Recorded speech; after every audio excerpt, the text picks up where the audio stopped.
চৰকাৰী কৰ্মচাৰীসকলৰ বাবে জনাব বিচাৰিছো বৃহৎ সুখবৰ। অৱশেষত আহিল কৰ্মচাৰীয়ে আশা কৰি থকা খবৰটো।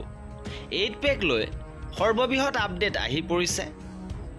ভাৰত চৰকাৰৰ গেজেট নটিফিকেশ্যন প্ৰকাশ হৈছে। সবিশেষ আপোনালোকক জনাব বিচাৰিছো। ভিডিঅ'টো প্ৰথমৰ পৰা শেষলৈকে চাই থাকিব।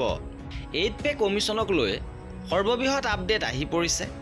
অৱশেষত আহিল প্ৰতিগৰাকী কৰ্মচাৰীয়ে আশা কৰি থকা খবৰটো। অৱশেষত কেন্দ্ৰীয় চৰকাৰে গঠন কৰিলে 8ম দৰমহা আয়োগ। এই আয়োগে চৰকাৰৰ কৰ্মচাৰীৰ লগতে পেঞ্চনাৰসকলৰ দৰমহা ভাত্তা আৰু অন্যান্য সা সুবিধাসমূহ পৰ্যালোচনা কৰিব। দৰমহাৰ গাঁথনিৰ সন্দৰ্ভত আয়োগে নতুন পৰামৰ্শ দাখিল কৰিব। চৰকাৰে নিজৰ অধ্যক্ষ, সদস্য, মুখ্য কাৰ্যালয় আৰু কামৰ পদ্ধতি অৰ্থাৎ টাৰ্মছ অফ ৰেফাৰেন্স ঘোষণা কৰিছে। বিত্ত মন্ত্ৰালয়ৰ ব্যয় বিভাগৰ অধিসূচনা অনুসৰি 8ম দৰমহা আয়োগত 3গৰাকী সদস্য থাকিব।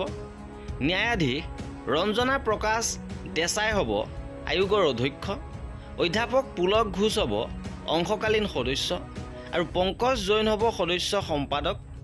এই আয়োগে কেন্দ্ৰীয় চৰকাৰৰ কৰ্মচাৰী, প্ৰতিৰক্ষা বাহিনী, সৰ্বভাৰতীয় সেৱা, কেন্দ্ৰীয় শাসিত অঞ্চলৰ কৰ্মী, ন্যায়িক বিষয়া আৰু অন্যান্য বিভিন্ন শ্ৰেণীৰ কৰ্মচাৰীৰ দৰমহাৰ গাঁথনি পুনৰীক্ষণ কৰিব।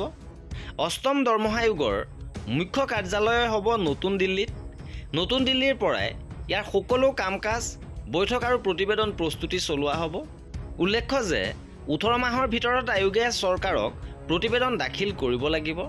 অৱশ্যে প্ৰয়োজন সাপেক্ষে নিৰ্দিষ্ট বিষয়ৰ অন্তৱৰ্তীকালীন প্ৰতিবেদন দাখিল কৰিব পাৰে। আৰু অৱশেষত কৰ্মচাৰীসকলে আশা কৰি থকা খবৰটো আহিল। গঠন কৰা হ'ল 8ম দৰমহা আয়োগ আৰু এই আয়োগে 18 মাহৰ ভিতৰত প্ৰতিবেদন দাখিল কৰিব আৰু ইয়াৰ পিছতে চূড়ান্ত কৰা হ'ব। আৰু নিয়ম অনুসৰি 1 জানুৱাৰী 2026ৰ পৰাই কাৰ্যকৰী হ'ব 8ম দৰমহা আয়োগ। আৰু এয়া আছিল আজিৰ আপডেট। পৰৱৰ্তী আপডেটৰ বাবে আমাৰ চেনেলটো ছাবস্ক্ৰাইব কৰি ৰাখিব।